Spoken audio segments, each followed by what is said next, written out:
Assalamualaikum warahmatullahi wabarakatuh. Apa kabar? Semoga kalian selalu sehat dan berada dalam keberkahan Allah Subhanahu wa taala. Alhamdulillah, pada video kali ini kita akan belajar masih pada pelajaran kelima di kelas 5 dengan materi Rasul Allah idolaku. Submaterinya adalah keteladanan Nabi Muhammad SAW. Sebelum kita memulai pembelajaran kita, mari kita awali belajarnya dengan membaca bismillah bersama-sama. Bismillahirrahmanirrahim.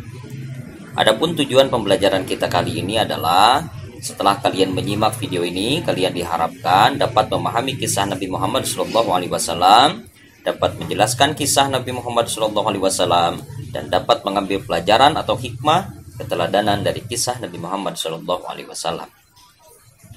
Anak-anak sekalian, tahukah kalian siapa Nabi Muhammad SAW?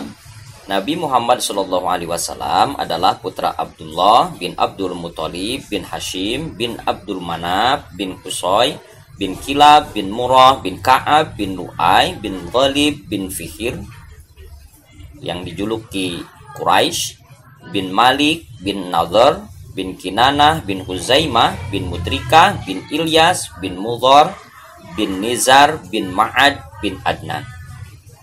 Nabi Muhammad SAW adalah nabi terakhir dari 25 nabi dan rasul, dan tidak ada nabi dan rasul sesudahnya. Nabi Muhammad SAW lahir di kota Mekah Al-Mukarramah pada hari Senin tanggal 12 Rabiul Awal, bertepatan dengan tahun gajah atau 20 April tahun 571 Masehi. Perlu diketahui bahwa sebutan tahun gajah pada tahun kelahiran Nabi Muhammad SAW dikarenakan pada tahun tersebut atau pada tahun 571 Masehi tersebut terjadi peristiwa penyerangan Ka'bah oleh seorang raja dari Yaman yang bernama Abroha dengan maksud untuk menghancurkan Ka'bah. Hal ini diabadikan oleh Allah Subhanahu wa taala dalam surah Al-Fil pada juz ke-30 di dalam Al-Qur'an. Nabi Muhammad SAW lahir sesudah dalam keadaan yatim. Abdullah, ayahnya, terlebih dahulu wafat. Sedangkan Nabi Muhammad SAW pada saat itu masih dalam kandungan ibunya, kira-kira masih berusia 2 bulan. Abdullah bin Abdul Muthalib sebagai ayah tidak meninggalkan harta benda yang banyak yang akan diwarisi putranya. Ayahanda Nabi Muhammad SAW hanya meninggalkan beberapa ekor unta saja. Ibu Nabi Muhammad SAW bernama Aminah binti Wahab dari kalangan suku Quraisy yang terpandang mulia di masa itu. Nabi Muhammad SAW pada masa bayi diasuh oleh Halimah.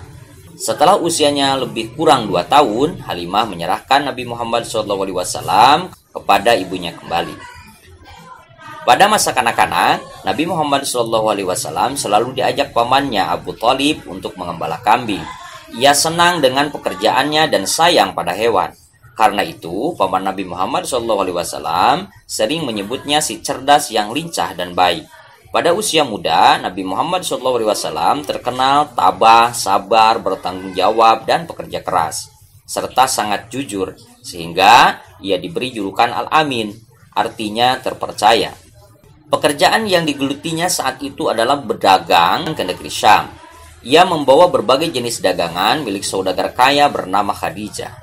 Karena kejujuran beliau, Khadijah kemudian menjadikannya sebagai seorang suami. Usia pada saat itu beliau adalah 25 tahun. Sementara Khadijah berusia 40 tahun.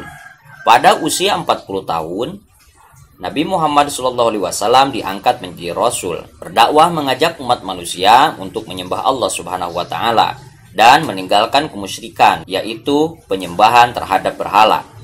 Nabi Muhammad SAW mempunyai kebiasaan berkhalwat, yaitu mengasingkan diri dari keramaian manusia, merenung, mendekatkan diri kepada Allah Subhanahu wa taala. Tempat yang digunakannya adalah di Hira, kurang lebih 5 km dari arah timur kota Mekah. Dia melakukan ini pada setiap bulan Ramadan tiba. Pada hari ke-17 di bulan Ramadan saat itu, Nabi Muhammad SAW mengalami peristiwa yang sangat menakjubkan. Beliau menceritakan peristiwa itu. Di saat aku sedang tidur, datanglah malaikat Jibril menghampiriku seraya berkata, "Bacalah." "Aku tidak dapat membaca," jawabku. Malaikat lalu memelukku hingga aku merasa bahwa kematian sedang menghampiriku. Ia melepaskan diriku lalu berkata lagi, bacalah. Aku tidak dapat membaca, jawabku. Ia kembali memelukku lagi hingga aku merasa kematianku tiba. Kemudian ia melepaskan diriku sambil berkata, Iqra bismi rabbikal ladzi khalaq. Khalaqal insana min 'alaq. Iqra wa rabbukal akram. Alladzi 'allama bil qalam. 'Allamal insana ma lam ya'lam. Aku lalu mengucapkan kata-kata yang dituntunkan malaikat Jibril itu. Hafal seolah-olah tertulis dalam hatiku. Itulah wahyu pertama yang turun kepada Nabi Muhammad SAW. Dalam menyiarkan agama Allah, Nabi Muhammad SAW tidak pernah takut sekalipun berhadapan dengan berbagai rintangan. Dakwahnya sering dihadang bahkan diancam akan dibunuh. Abu Jahal adalah orang yang paling membencinya. Suatu ketika Nabi Muhammad SAW sedang beribadah, lantas Abu Jahal dan komplotannya datang sengaja mengotorinya dengan najis. Namun Nabi Muhammad SAW hanya berdoa kepada Allah, Ya Tuhan, kepada Engkau aku menyerahkan kaum Quraisy. Doa ini dibaca berulang-ulang. Nabi Muhammad SAW selain terkenal jujur dan pemaaf, juga peduli dan mencintai anak yatim. Nabi pernah bersabda, barang siapa yang merawat dan mengasuh anak yatim, dengan sebaik-baiknya kelak mereka akan masuk surga dan tempatnya berdekatan dengan Nabi. Hal ini diisyaratkan Nabi dengan jari telunjuk dan jari tengah yang berdekatan dan tidak terhalang apapun.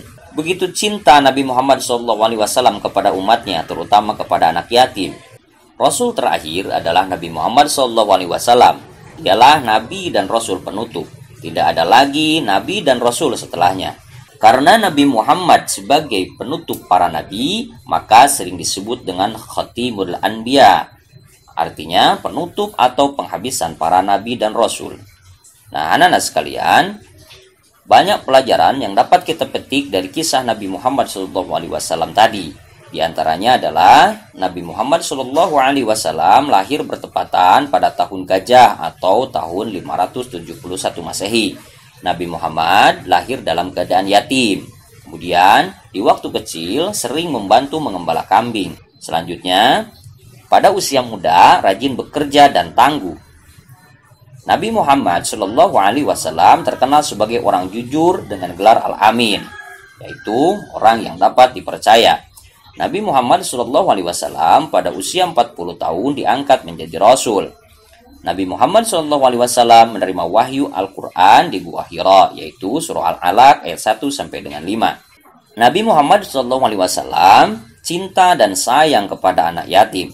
Dan yang terakhir, Nabi Muhammad SAW adalah Khatimul Anbiya, yaitu Rasul yang terakhir. Nah, sebelum kita mengakhiri pembelajaran kita, mari kita tuliskan jawaban dari pertanyaan-pertanyaan berikut ini. Yang pertama, mengapa disebut tahun gajah ketika Nabi Muhammad SAW lahir?